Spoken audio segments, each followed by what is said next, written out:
Tunalandeni ku Streams of Right Ministry. Onindine Tembo. Tufuna ndithu tikaende phunzirana lapadera. Limene litakhale likuonesa ndithu nkhani yayikulu imene ili mwala umene unaswa fano lalikulu. Right, so phunziro limene ndilabwino kwambiri imene litakuyankhule nino monga amene nandiyankhulanso ine.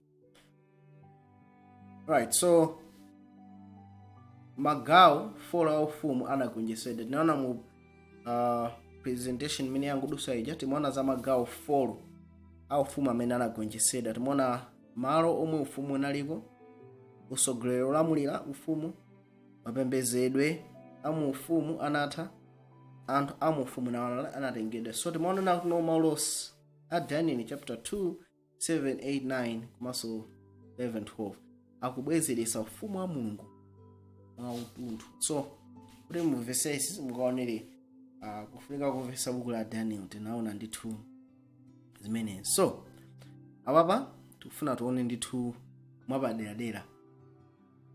Daniel 2 imakamba za malo omwe ufumu unaliko. So tionene pamene pa Daniel 2 verse 38 akamba Daniel 2 verse 28 anaona tuno koma Mulungu wakumwamba, Mulungu kumwamba wavumbulusa zinsinsi, iye ndiye wadziwisa mfumu Nebukadinezara chimene chizachitika masiku osiriza. Loto lanu ndi masomphenya a mtima mwanu pakamwa panu ndi awa. So tinaona ndithu Daniel chapter 2 tinayiona yonse koma tinadula sitinaone ndithu fano limene anaona Nebukadinezara. So ndithu tinaona tuno Daniel ndazaka pemphera ndipo Mulungu anamulotesa Daniel loto likumpasanso kumasulira kumene kunali kuchokera kwa ndani kwa Mulungu. Zimene zikutuza Stefano tuno mene Daniel analili ku Babulo kuti no nayenso zinafika kuti wazingwa sakumvesesa naye anapemphera kwa Mulungu ndipo Mulungu anapanga chotheka ona tuno anapasayo kumvesesa kwa yani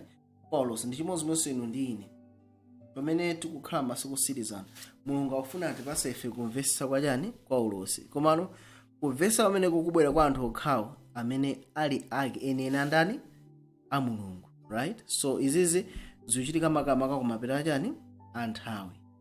Yeah, so pa nthawi inayi imene Daniel anabwera pamaso pa mfumu ndi anayamba kufotokoza. So verse 10 anakuti inu mfumu maganizo anu analowa mtima mwanu muli pakama pano akunena za icho chizachitika m'tsogolomo, ndipo iye amene avumbusa zinsinsi wakudziwitsani cho zachitikacho. So Nebukadinezara ndithu anali atagona pakama pake ndi kumaganiza mwana ufumu angawo kuti uzakhala mota ndi amalingalira. Right, so pa nthawi imene amalingalira Mulungu anapeza chance kuti no ipase ufumu imeneyi maloto amene amakhoza osati ufumu ake okha koma mpaka nakuvesa zonse zimene zachitika kumapita chani anthawi. Kuona pamenepa Mulungu amafunisa atapulumutsa aliyense.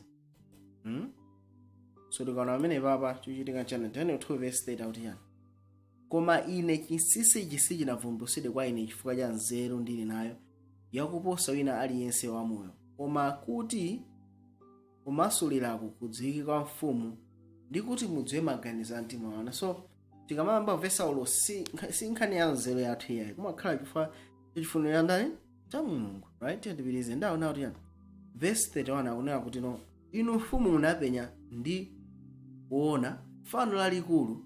Fano linali lalikulu ndi kunyezimira kwake kunaposa linali kuyima popenya ndi inu, ndi maonekedwe ake anali wopsa. So chinali chifanizo chikulu ndi chinamuyang'ana nani Nebukadinezara. Verse 32 yani pano ili fano ili tsono mutu wake unali wagolide wabwino, chifuwa yake ndi manja ake za siliva, mimba yake ndi chiuno chake zamkuwa. Verse 33 miyendo yake achitsulo, mapazi ake mwina achitsulo mwina dongo. So inali fano limene ndithu Nebukadinezara analota, anampangisa analota anali ndani anali Mulungu. So titakuona ndithu ka video kamene kamafotokoza ndithu zachani za fano limeneli. So tona ndithu video imeneyi kuti timvesese kuti fano linali loti chani.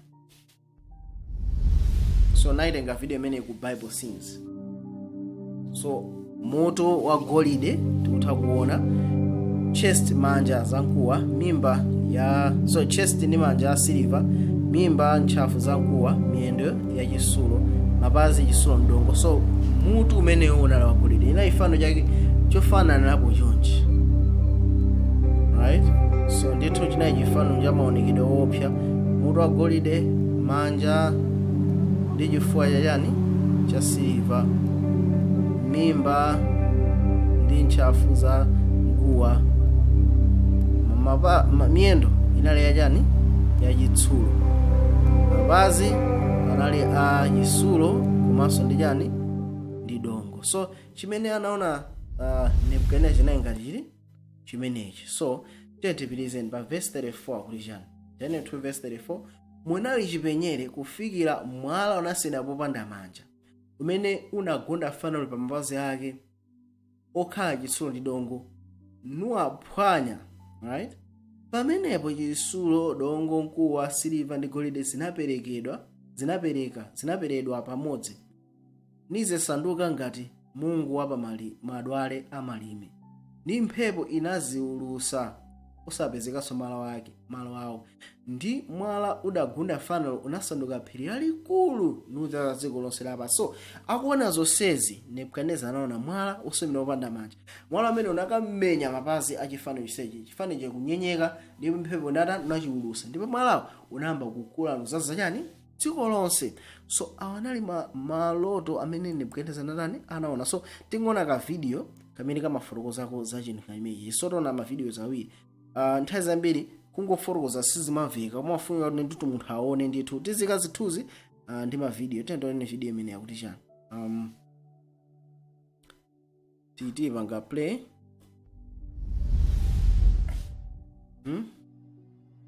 So mwala unasemera popanda chani, popanda manja, palibe manja akusema, anaona mwala unamenya fano kupazi, ndipo chifano icho chinatani chinagwa chonse.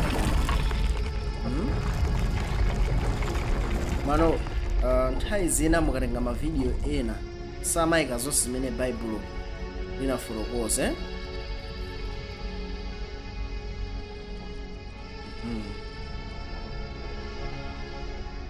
Right, so video iyi sinafotokoze bwino, koma pa video ina imene inafotokoza ndithu mwatunthu zimene zinaoneka apa. So izizi We kept on looking until a stone was cut out, not by hands. mwala unasemera popanda chani, popanda manja, ndipo mwala umenewo unatani unakamenya chifano chomapazi. And it struck the image on its feet of iron and of molded clay and crushed them, were altogether crushed, and became like the chaff from the summer threshing floor. And the winds carried them away, so that no trace at all was found of them. And as for the stone that struck the image, it became a large mountain and filled the whole earth. Ndipo mwala unazaza chani dziko lonse. Apo ndi ananesa bwino, mwala uzaza chani dziko lonse, right? So tithanira kuno apo ndimene anaonera chani, anaonera Nebukadineza. So apapata mfotokozera Nebukadineza anayamba no kumutani kumuzano zimene loto limatanthauza. Then 12:36 anato ili ndi loto kumasera kwake tsono kufotokozera ni mfumu. Verse 37, inu mfumu ndinu mfumu ya mafumu, pakuti Mulungu wakumwamba anakupasani ufumu ndi mphamvu yayikulu ndi ulemu, ndipo paliponse pakhala ana anthu iye anapereka nyama zakuthengo ndi mbalame zamlengalenga m'dzanja lanu, nakuchititsani ufumu pa izi zonse, ndi inu ndinu mutu wa golide. So zimathandiza mutu wa golide umathandiza ufumu andani wa Nebukadineza. So mutu wa golide umathandiza ufumu wa Babulo umene Nebukadineza naye chani anali mfumu. So izi ndi khupira kuti zinasangalatsa kwambiri mfumu, kodi ufumu wanga ndi umutu, koma panali fundo ina imene Mulungu anamuwuza Daniel. Taonani pamene pa Daniel 2:9, ndi pambuyo pa inu padzauka ufumu wina ochepa ndi wanu. Okay, so tikamana zisulo zikama ndi golide.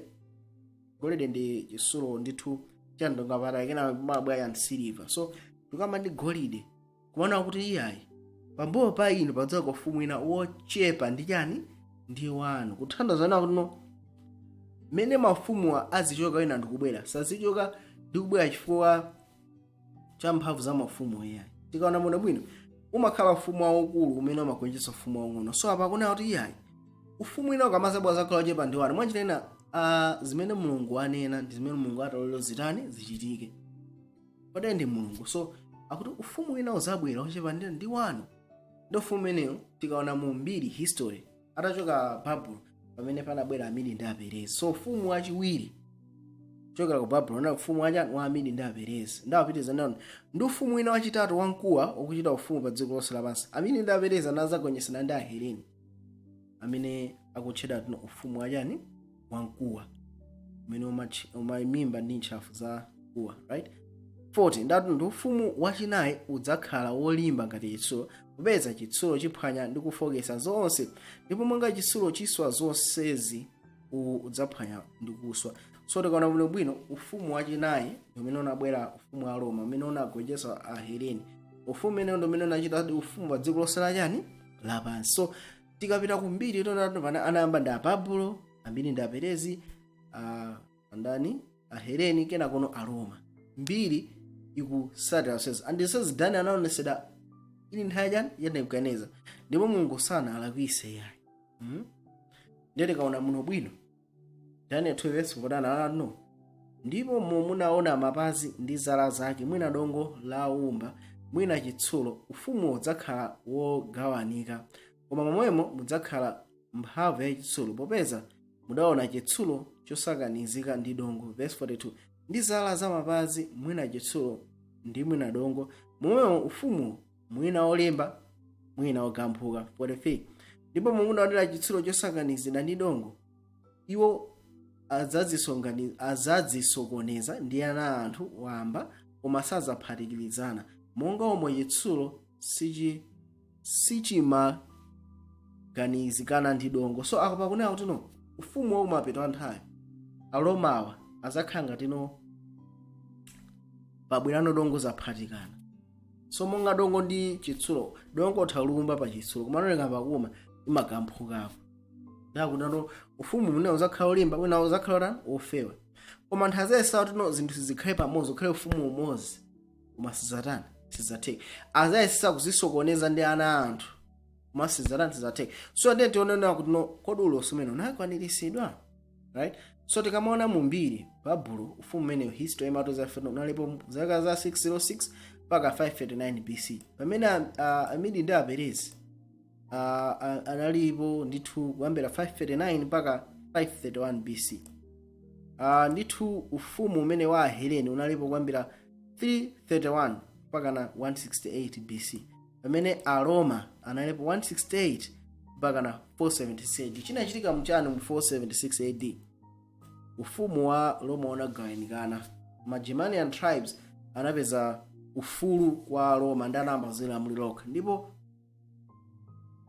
kamwala kakono kanamenya chani fana uli kumapazi. Mwanjitena maufumu amene wawa 10 amene wawa ndi amene lero timawatcha maufumu akuti aku Europe amene timati Western Europe, inozanebe.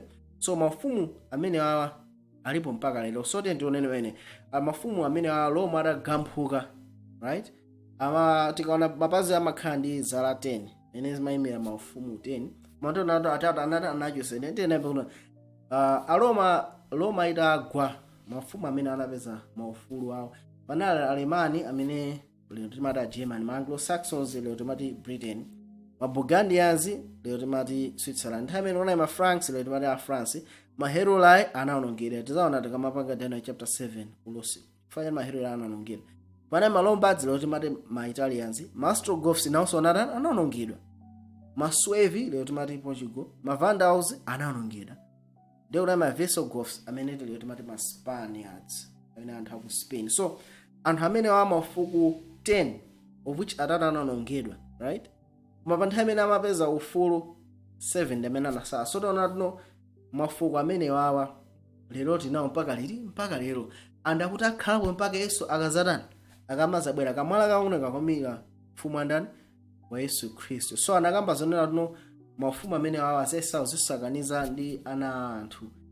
Ufumu umene uzakhawo wofewa ngati dongo, wolimba ngati iso, winawo wolimba winako osalimba. Azesa kuliphatika monzo mazana zagampoka. So tikapona bwinobwino maufumu amene anayesesadi ndithu nthawi imeneyo ku Europe, anayesesa kuti maufumu sinanga nthawi imene amayendera mafumu anayesesa kuti anthu akwatirane, mfumu yako ikakwatirane mfumukazi yawo, mfumukazi yawo ikakwatirane kuti anthu asamamenyane so yayi. So koma zinatani zinakanikiratu eti mafumu ena anayesesa azokwana naye ma Habsburgs, ma Bourdons ndi ena makwatosa anakanika kuti athese nkhondo zimene zimachitika, right? So zinamavuta kwambiri. Komanso panali ndithu mafumu amene anabwera ndithu kuti ifeyo tipangisa tuno dziko lapansi litani ligwirizanenso kapena Europe ikhale imodzi. Amesa tuno abwezeresa tuno umene nalili a Roma, Europe ikhale ngati imodzi. So panali ndithu mfumu imeneyi imene inalipo amene amati Charlemagne, right? Kapena Charles the Great Charlemagne amene ndithu anali ma 18th ndi 19th century amene ndithu pa nthawi imene mzaka za 768 ndi 814 AD, right? So iyo anayesesa tuno Europe itani ikhale pamodzi. So anayesesa chifukwa ena tuno kula amene anapanga zina tuno chifumu yake chikhale chachikulu makamaka ku West ndi ku Central Europe, right? Ndi kumene kuli France, Germany, Italy, zonse zinayi pamodzi, right? So ndithu kula amene anayesesa ndithu kugonjetsa, right? So ndipo Pope Leo wachitatu ndi amene anampanga kuti mkulu amene akhale mfumu mzaka za 800 AD, right? So ndithu zimaoneka kuti mkulu amene apanga zoti ndithu mafumu akulu aya akhale pamodzi, koma sizinatheka chifukwa nawo tuno Charlemagne atapanga zonsezi zimapeza kuti ufumu wake unakumana ndi zokhoma makamaka atamwalira. Chifukwa nawo tuno atamwalira ufumu wake unagawanikana kwa zidzukulu zake mu Treaty ya Verdun mu 1843, right? Imene zinangopangisa kuti maufumu amene anagonjetsa agawanikane akhalenso osiyana, zimene zimapangisa kuti ufumu uja ukhalenso ofowoka. So Charlemagne anakanika, right? Atatha iye kunabweranso mkulu ina amati Charles the Fourth amene anali mu 16th century amene ndithu mzaka zimezi 1519 mpaka 1556, right? Amene ndithu mfumu ya mphamvu mu nthawi yake, right? Amene anachita kuamba kumutcha kuti iyo ndi Holy Roman Empire, kuti iyo ndi ndithu mfumu ya ku Rome, right? Anayitchadanso kuti mfumu ya Spain, right? So Charles the Fourth ndithu anayifikisa ufumu wa ma Habsburgs dynasty pamwamba, right? So ndithu amalamulira ku America, maiko aku America amenewa, ku Europe uso, right? So ndithu amalamulira Spain, Netherlands, Italy, mbali imodzi ya Italy, Austria, kuja kuli Austria, right? Komanso ndithu Holy Roman Empire amayilamulira, right? Komanso ndithu anayinso nditi makolonies ku maiko atsopano amene anazindikira anthu nthawi imeneyo, right? So ndithu mkulu amene amapanga defend chikatolika makamaka nthawi imene achina Martin Luther amauka Protestants, right? So amafuna ndithu ufumu wake ukhazikise chikatolika ndithu zikhazikike. So mkulu amene anayesesa, koma ndithu chimene chinamgwetsa kwambiri nayi ndithu kubwera kwa Reformation. Reformation nayi ngati kuti anthu amba kuzindikira no tikhazikike pa Bible, tikhazikike pa chikhulupiriro, tikhazikike ndithu pa zimenezi. So pachifukwa chimenechi maufumu ena anamba kutuluka chikatolika, ndi chifukwa anamba kutuluka chikatolika zinamba peza kugwirizana kwa maufumu akunamba utani kukhala kovuta. Chifukwa nthawi imene dziko lapansi nthawi imene magwirizana chifukwa kwambiri chifukwa cha chikatolika. So chifukwa cha Protestant peza unachitika ndithu nkhondo, right? Kwambiri komanso chifukwa cha nkhondo zambiri zamangisa chuma chake chitani chitsike, right? So chifukwa cha ufumu wake unali wakulu kwambiri nakhala zovuta kwambiri kuti apange control zonse, right? So zinayi zovuta ndiye anakanika, right? So zinayi zovuta. Koma ndi panayinso mkulu ina amene anabwera atatha uyu panabwera wina amati Louis XIV, right? So Louis amene atabwera amatchedwa kuti no mfumu ya dzuwa, right? So anakhala ndithu kulamulira ku France time ineyi 1643 mpaka 1715, right? Amene amatchedwa kuti no ulamuliro wake unali wautali kwambiri ku Europe konse, right? Umene anapangisa kuti France ulamuliro wake ukhale pamwamba kwambiri, right? So ndithu mkulu ameneyi anali ndithu ulamuliro wamphamvu, right? So anamenya ndithu mankhondo zingapo zimene zimapangisa ufumu wa France udani ukule, right? So France inakhala ngati imagonjetsa kwambiri ku Europe, right? So mkulu ameneyi ndithu anakhazika France ili ikhale ngati champhamvu, ndipo France inapita kutali. Koma pambali pa zimenezi, right? Anamenya nkhondo kwambiri ndi ma Spaniards. Zimene zimapangisa no chuma ku France yambe udani kuvuta, right? So ndithu chifukwa ya zimenezi zinapeza no na Yesu anapeza kuti Satani zavuta, ndipo kunapeza na kuti no kunachitika French Revolution imene inamuchotsa iye pachani pa ufumu, unaona? So ndithu aliyense amene anayesera zinamuvuta. Koma atangotha Louis pamene mabwera Napoleon Bonaparte amene iyeyo anali ngati general wa army. Mapita pa nthawi anapeza toyamba kukwera mpaka kukhala ngati wolamulira kuti France, Napoleon Bonaparte, right? So anatuluka iyeyo mu French Revolution, kukira kumene wachitika mu French Revolution iye anapeza towatani wapezeka tino wakwera, right?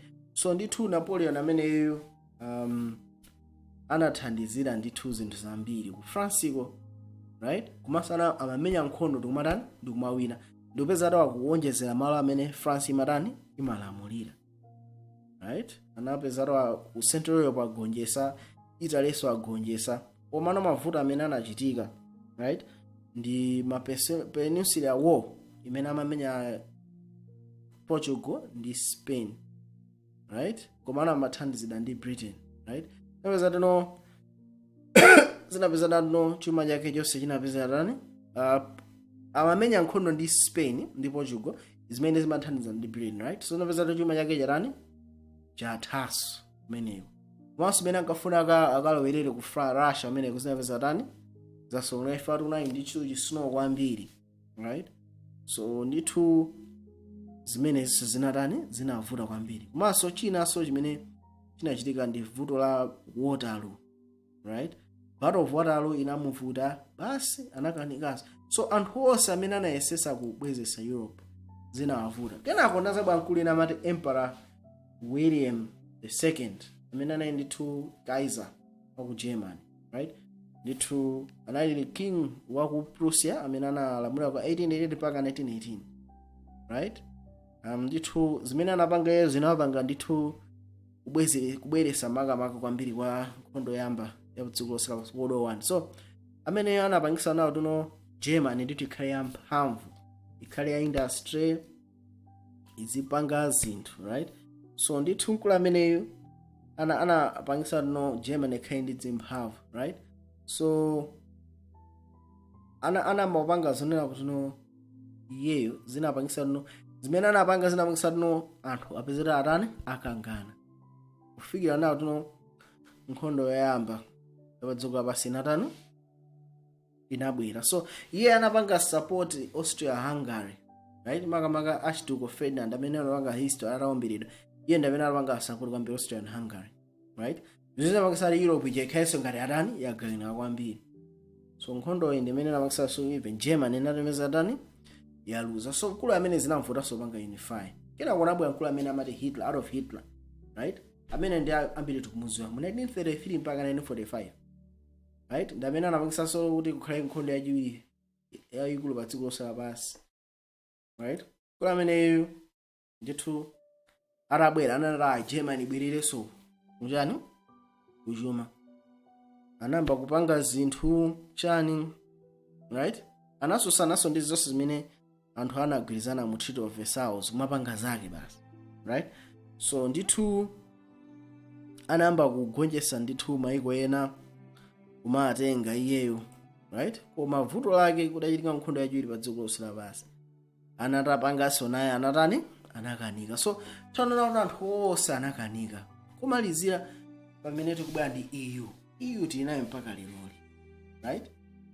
Ndakamba that no European Union, right, inayamba ndithu kupangidwa makamamba the European Core and Steel Community imene inapangidwa mu 1951, right?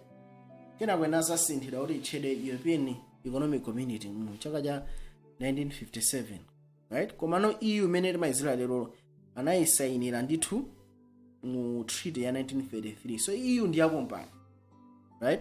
So tikaona bwino EU inayesesa ndithu inapanga ndithu msika umodzi maiko amene amasonkhana amapanga msika umodzi, komanso inapangisa ndithu kukhenga kulika mtendere kuti ku Europe kumeneko. Komanso EU inachoka maiko 6 mpaka kufika 27. Komabe ena akuti akujoina ngati achina Ukraine amafuna ajoine, mafe ya Russia anakaniza ndikona kumenyana. So komano mavuto amene akuchitika ndi chani kumeneko? Ngakhale maiko ali pamodzi, maiko ena ndi olemerera ndi osakwa, America achina Greece zikuwavuta kwambiri ngakhale muti ali mu EU yo. Komanso China maiko ena anatuluka ngati achina Brexit, UK anatuluka kuti Europe.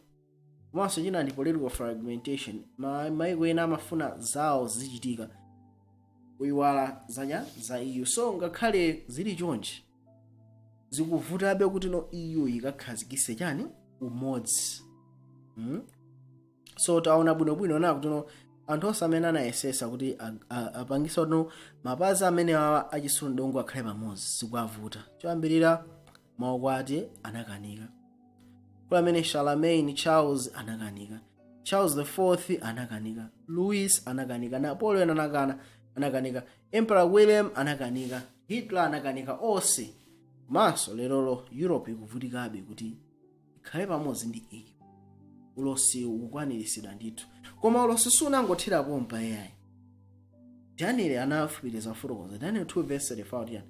Munali chipenyere kufikira mwala unasemedwa popanda manja, umene unagunda fanoli pa mapazi ake okhala chisolo ndi dongo nuphwanya. Verse 35. Pamenepo chitsulo, dongo, mkuwa, siliva ndi golide zinapereka pamodzi nidzasanduka ngati mungu wa madwale amalime, ndi mphepo inaziulusa osapezekanso malo awo, ndi mwala unagunda fano unasanduka phiri lalikulu nuzaza dziko lonse lapansi. So tikaona chitsulo icho, tikaona chithunzithunzi ichocho imene tinachionayo, mwala unasemedwa wopanda manja ndi kumenya chifano ndikunyenyeka mphepo ndikudya. So chithunzithunzi chichi chongotona ife zimene ndinaona ma videos muchi ndithu mwala amene ukuyimira chani. Tendipitize nokumasula kwake. Verse 44 no, ndipo masiku amaufumu aja Mulungu akumwamba adzayika ufumu oti sudzaonongeka nthawi zonse, ndi ulamuliro wake sudzasiyira mtundu wina wa anthu, koma udzaphwanya ndi kutha maufumu awo onse udzakhala chikhalire. Verse 45 umo mudaonera kuti mwala unasemedwa mphiri popanda manja, ndi kuti udapera chitsulo, mkuwa, dongo, siliva ndi golide. Mulungu wakulu wadziwitsa mfumu chizachitika msogolo. Lotoli ndi lora ndi kumasula kwake kwakhazikika. So tikaona bwino papa akuti mwala unasemedwa mu phiri popanda chani, popanda manja, right? 1 2 akuti Mulungu mwala amene ukuyimira ufumu umene Mulungu azakhazikitsa nthawi iyo. Amafumu kumapeta nthawi makamaka tikafika kumapazi ndeti nthawi ya EU panopa Mulungu akhazikitsa ufumu wake. Koma ufumu umene watu suzasiridwa yani anthu ena. Ufumu umene usuzarani suzatha. Ufumu udzakhala chikhalire ndi kuphwanya mafumu yani ena onse. Tiyente ambeni kuno kuti zikuyimira yani akuti mwala unasemedwa popanda manja. So highlight ya ulosi umene mwala unasemedwa popanda manja, mwala unagunda fano pamapazi ake, ndi ufumu wa Mulungu umene uzakhala wopambana mafumu onse apa dziko lapansi. 3 mwala unasanduka phiri lalikulu nuzaza dziko lonse. Zinthu zitatu.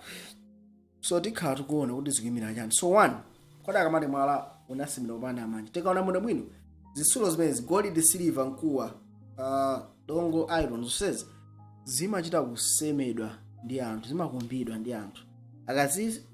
Akazikumba amaziwumba kuti zikhale tilimozenepe.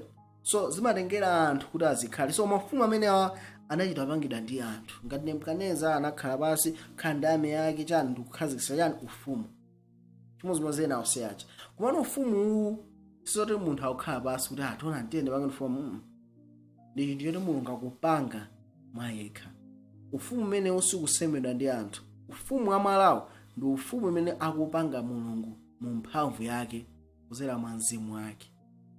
So ufumu umenewo ukhala osiyana, suziyenda monga maufumu a dziko lapansi pano amayendera ayi. Ukhala wosiyana nato. Pano ufumu umenewo sikuyendera ndondomeko za dziko lino lapansi. Right? So tiyeni tioneni Yesu anakamba kuchani za ufumu umenewo. Right, so tiyeni tioneni pamenepa pamene akamba za ufumu osemedwa opanda manja. So tiyeni amene kuona Yesu anafotokoza ufumu umene ufumu wa Mulungu. Yohane 2:19 akuti Yesu anayankha nati kwa iwo, pasulani kachisuyu ndipo masiku atatu ndizamutsa. Pamenepo Ayuda anati zaka 46 anali kumanga kachisiyu, kodi inu mudzautsa masiku atatu? Iye anala kunena za kachisi wa thupi lake. So tikaona munthu mwino Yesu amakamba za kachisi wachani wa thupi lake. Alright? Okay? So tende amene kuona menepa Mateyu 3:1 akuti chani? Mafunika khale Mateyu 3:1. Right, tende petizeni akuti no. Ndipo mmene iye anaona makamu anakwera mphiri, ndipo mmene iye anakhala pansi anadza pa iye ophunzira ake. Right? So tikaona munthu mwina amene papa. Right, mafunika khale Mateyu 3:1 ndi 2. Ndakamba no. Ndipo masiku aja anadza Yohane Mbatizi nawalika m'chipululu cha Yudeya. Verse 2. Nanena tembenukani mitima chifukwa ufumu wakumwamba wayandikira. So Yohana anakulalika za ufumu wakumwamba watani wayandikira. Right? So chinechi chinthu chapadera chimene anayamba kulalika zoti ufumu wakumwamba watani wayandikira. Mateyu 4:20 kuyambira pamenepo Yesu anayamba kulalika ndi kunena tembenukani mitima pakuti ufumu wakumwamba wayandikira. So ndithu anthuwa ndithu anali kuyembekeza ufumu wakumwamba wayandikira. Aliyense ndithu anali kukhamukira kuti kumeneko. Mateyu 10:6 achani koma makamaka mupite ku nkhosa zosochera za banja la Israeli, ndipo pamene muli kupita lalikani kuti ufumu wakumwamba wayandikira. So anawuzati makosana pitani mukatani mukalalike, koma musalakire china Yesu koma mukalalike kuti ufumu wakumwamba watani wayandikira. So Yesu ngakhale iyeyo khale owatuma ophunzira ake anawuzati akalalike za ufumu wakuti wakumwamba watani wayandikira. Ndipo aliyense anakuvesa nkhani nderone pamene Luka 10:20. Ndipo pamene Afarisi anafunsa iye kuti ufumu wakumwamba liti, anawayankha inati ufumu wakumwamba sudza ndi maonekedwe. 21. Ndipo sadzanena taonani uwu kapena uwu, pakuti taonani ufumu wa Mulungu uli mkati mwa inu. So Yesu akumakosana ufumu wa Mulungu usuzoti uzawadza ndi maonekedwe. Fale Yesu amakhwipa tino ufumu wa manda tino uzakhala mwanga limene alili mafumu amaiko apansi pano.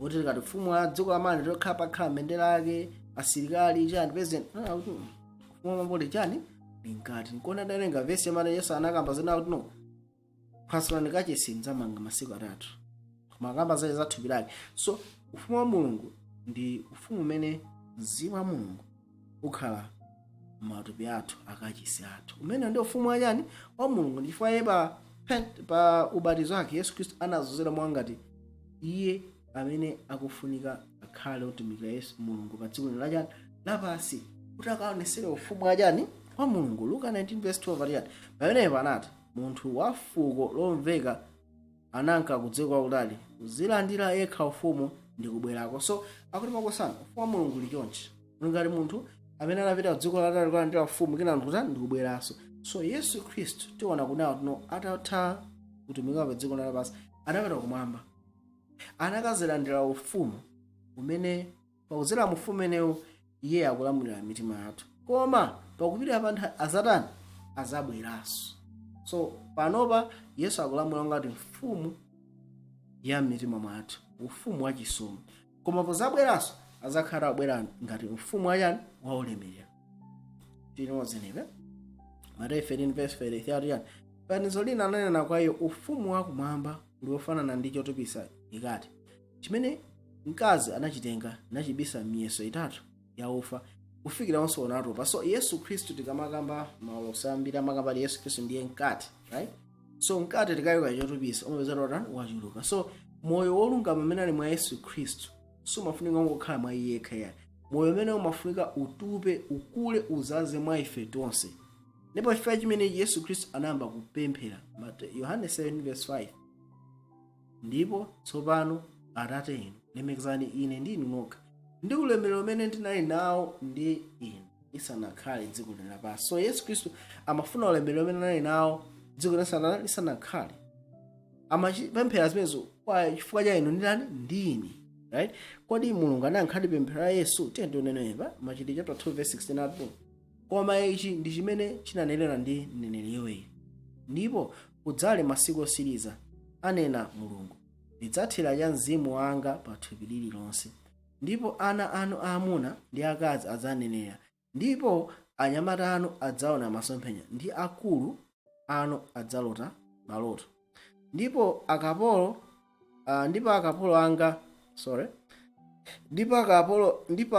anga pa akazi anga masiku wa ndidzathira cha mzimu wanga ndipo adzanena. So Mulungu akamba tuno akuzathira cha mzimu wanga tikama akuti mundilemekeza inu ndinu nokha. Glorify me with thine own self. God's own self is his spirit. Tikama za kulemekeza ndi inu nokha. Yes, amapempha tuno Mulungu amupasi ulemerero umene nawo dziko lisanakale. Kapena amuzoze ndi chani? Ndi ulemerero. Kapena amuzoze ndi mzimu. Tinozenepe tikamaka za mzimu sulo kamba za munthu ine tukamba za Mulungu. Tinozenepe mzimu wa Mulungu umatha utengera ndi abantu ina. So Mulungu anazosa Yesu Khristu ndi ulemerero. Chifukwa Yesu ali pa dziko lapansi pano moyo wake olungama naye mwe yekha basi. Amafunika akwere mkate umafunika ukwere ndi mkate awike yeast kuti utupe. Moyo wa Yesu umafunika kuti usapezeke mwa yekha ayi koma upezeke mwa inunso ndi chani ndi ineyo.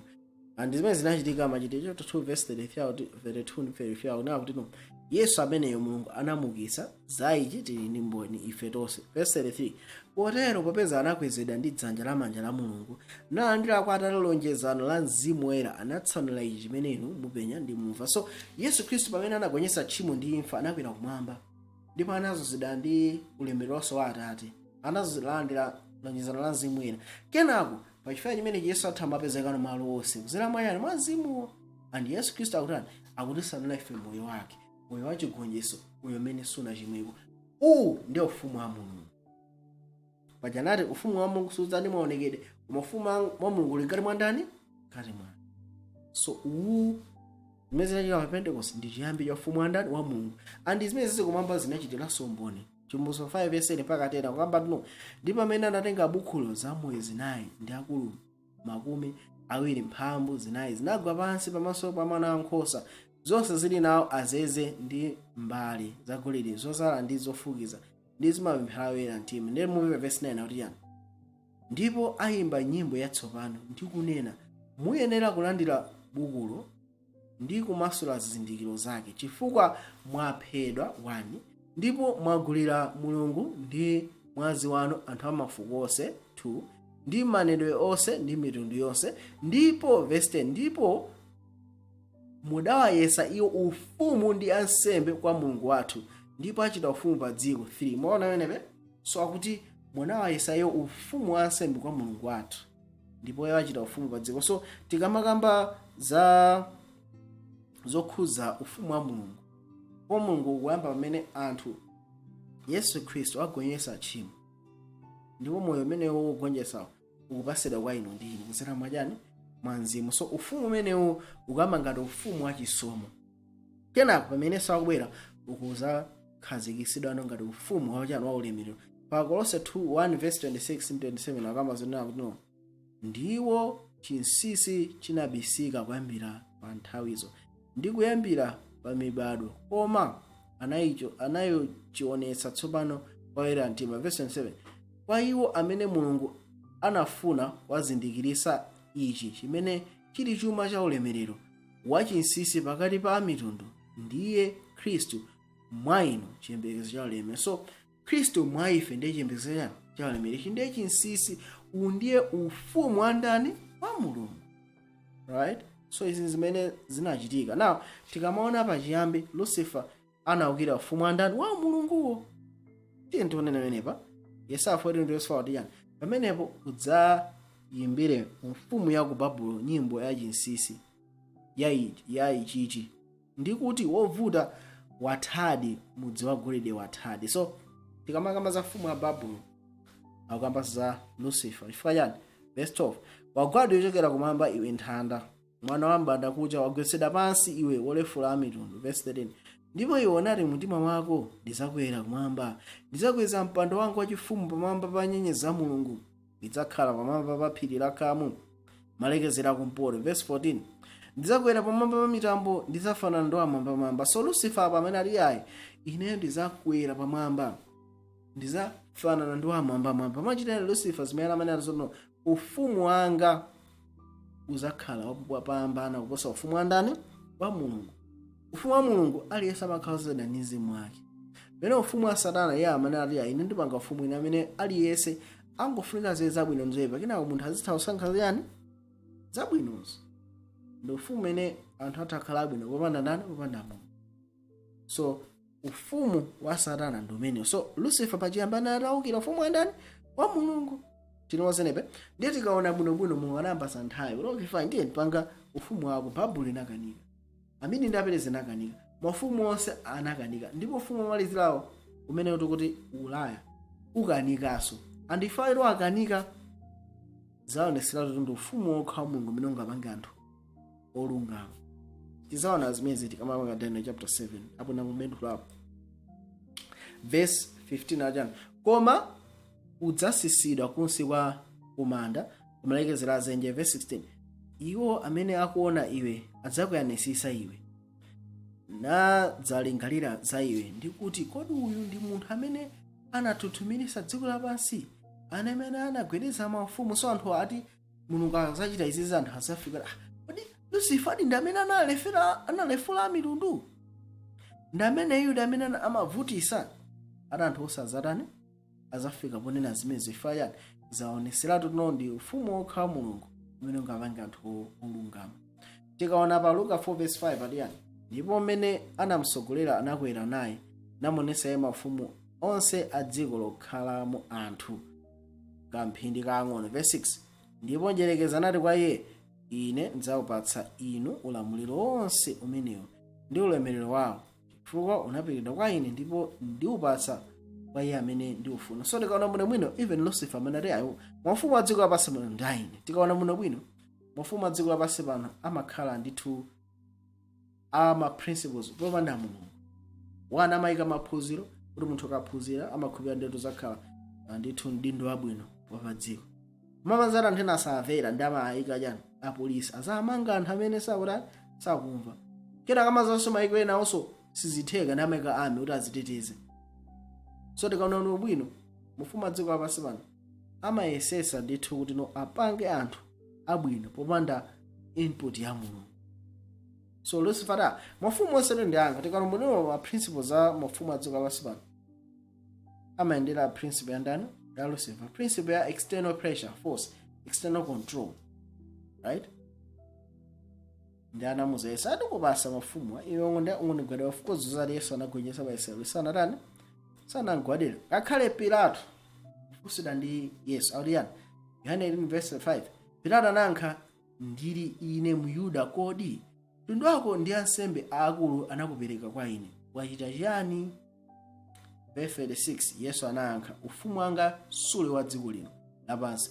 Ufumu wanga udakakhala wa dziko lino lapansi, anyamata anga adakalimbika nkhondo kuti ndisapire kwa Ayuda, koma tsopano ufumu wanga suli ochokera kuno. So Yesu zimene amayambisa ananena kwakulu, ine ndi kachisi wa Mulungu. Ndipo Yesu pa dziko lapansi pano anayenda analewuza zida ndi Mzimu Woyera, prototype ya anthu onse amene atansatira. Anayamba kukhazikitsa ufumu wa Mulungu, anawuza zida kwambiri ndi Mzimu wa ndani? Wa Mulungu. Zimene zimazakhala ngati prototype ya iwo onse amene kuyambira Pentecost akasatira Mulungu amakhala nawonso zazana ndi yani? mzimu wa Mulungu. Ndakuti akuluakulu ufumu wanga atiso dziko lapansi pano suyendera kuti no ali ndi mphamvu ndani ayi, suosemedwa ndi manja a anthu ayi.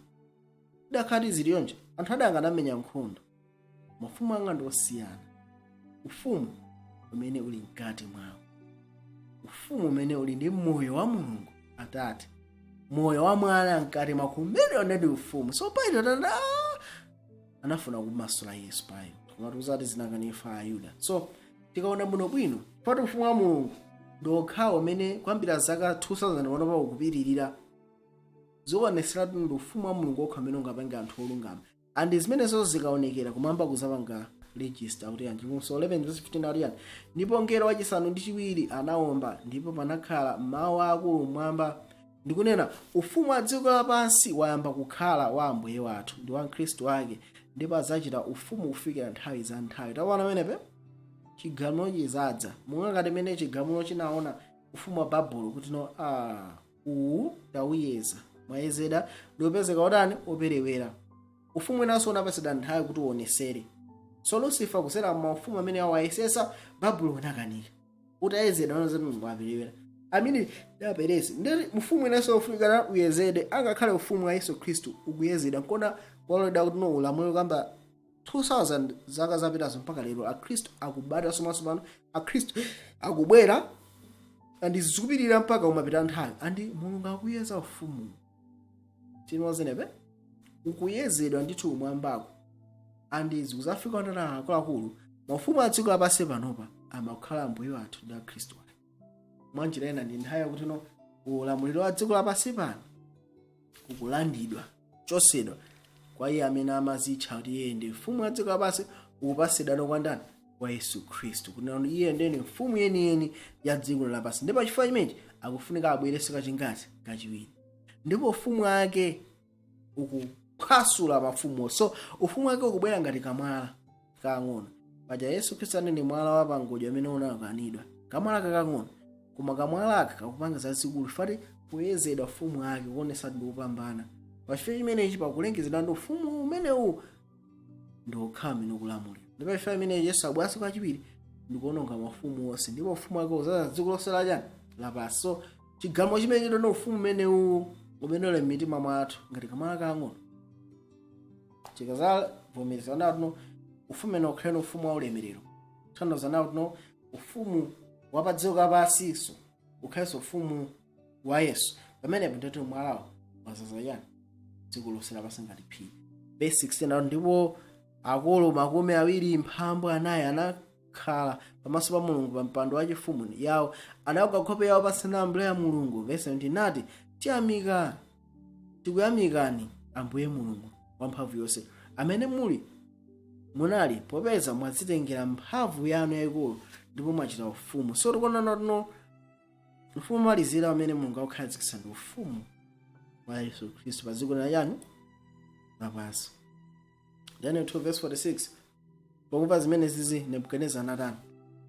Amene mfumu Nebukadineza anagwa nkhope yake pansi nalambira Danieli nati amthirire nsembe ya ufa ndi azonunkhira zokoma. Verse 47 mfumu inamuyankha Daniel niti zoona Mulungu wako ndi Mulungu wa milungu ndi Mbuye wa mafumu ndi wovumbulutsa zinsinsi, popeza wakhoza kuvumbulutsa chinsinsi ichi. Pamenepo mfumu inasandutsa Danieli wamkulu nimpasa mphatso zazikulu zambiri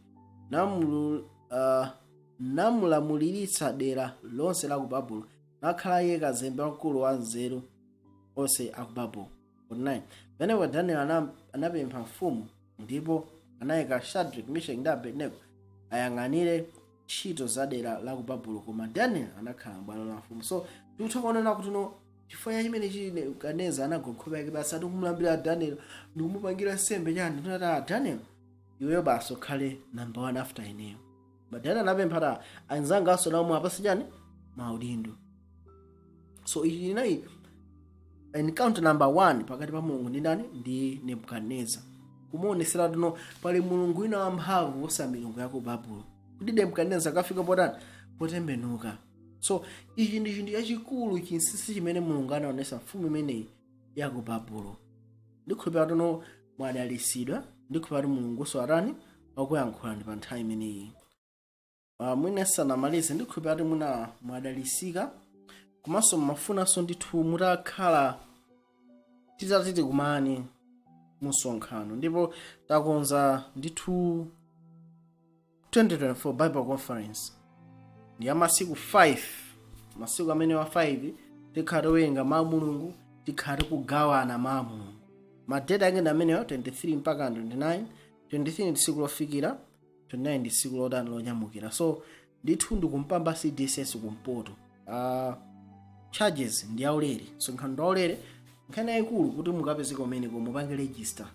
Ndi Kanyang'ama, brother Paul Kanyang'ama kapena ineyo. Manamba athu ndi ameneyo 0 8 kapena ndithu theme yathu ndi Eternal Covenant, koma malaliko sazakhala njichewa ndithu nonse ndiyonera tina kuti mubwere tizakhale pamodzi kuwerenga mawu mulungu ndi kuphunzira Bible.